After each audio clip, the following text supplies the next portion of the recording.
Правиме това видео последно за деня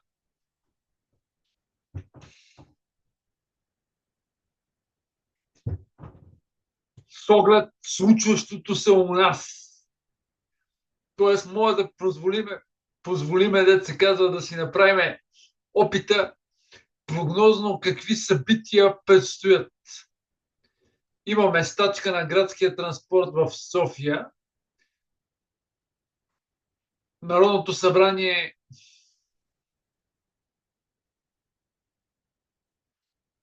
ще гледа тази седмица опити за внасяне на подписи на втори вод на недоверие. Ще се гледа сагата около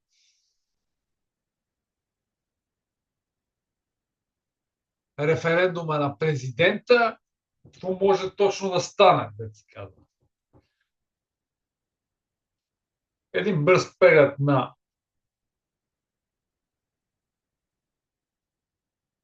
Google новините, какво се получава.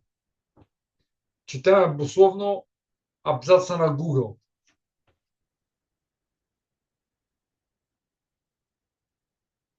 Ако протестите поддържат Терезиев с призив на МОН да помогне на зрелостниците. Българският език се преподава в един от най-престижните университети в света. Днес Карлово избира царица на розата.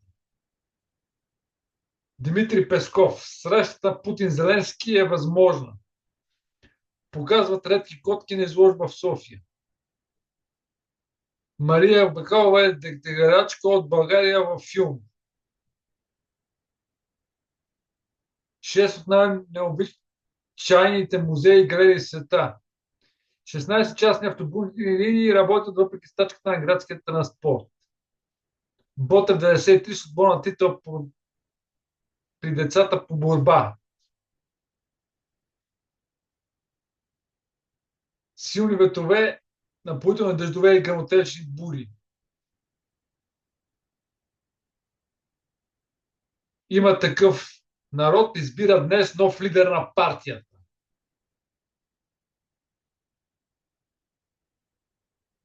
Васил Терезия за кризата с транспорт в София. Имаме 3 варианта пред нас.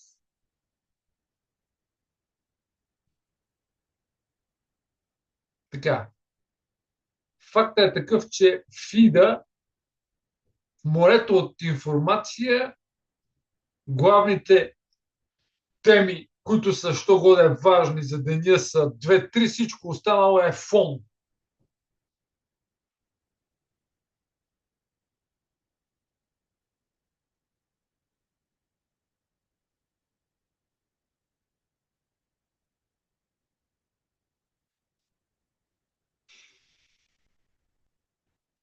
Но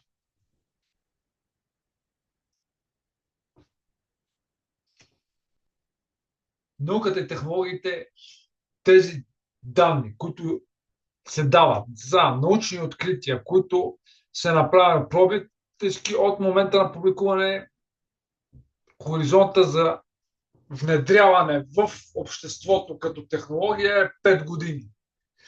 Примерно, да речем, днес се открива нов начин за правене на квантов компютър. И това фактически се формулира като новина, която се пуска в фида на Google. От днес, 18 май 2025. Практическото използване, минимума, който срок трябва да мине, е 5 години. Значи към 18 май 2030 ще има практическа полза. От наукометричен план е ясно, че фактически 20% от това, което се дава като научна продукция, влиза в производството. Останалите 80% са проби.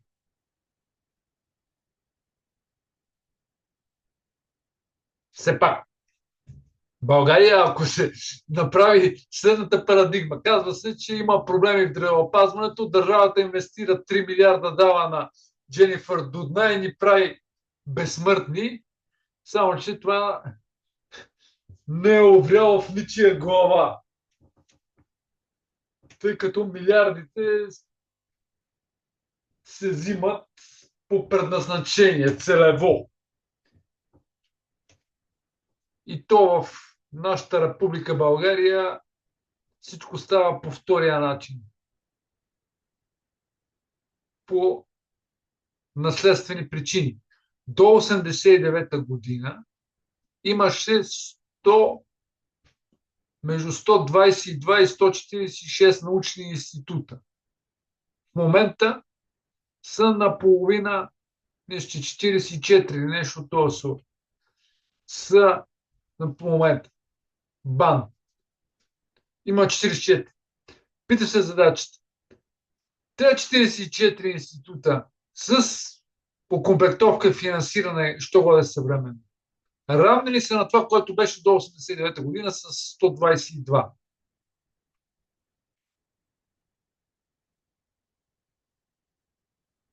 Ами не.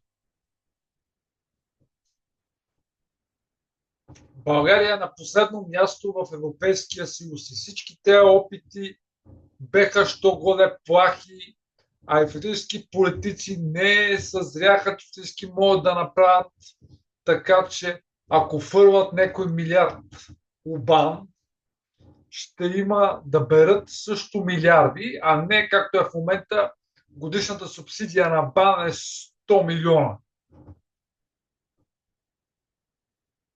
В БАН никой млад човек не идва с цел да прави нещо такова. Като кара докторантура, веднага отива в индустрията за пъти повече пари, прави старта при нещо от този сорт собствен бизнес, вместо да седи на регламентираните асистентски, доцентски, професорски, член-кореспондентски и академични суми и я направи нещо, я не. Та така, това е за сега.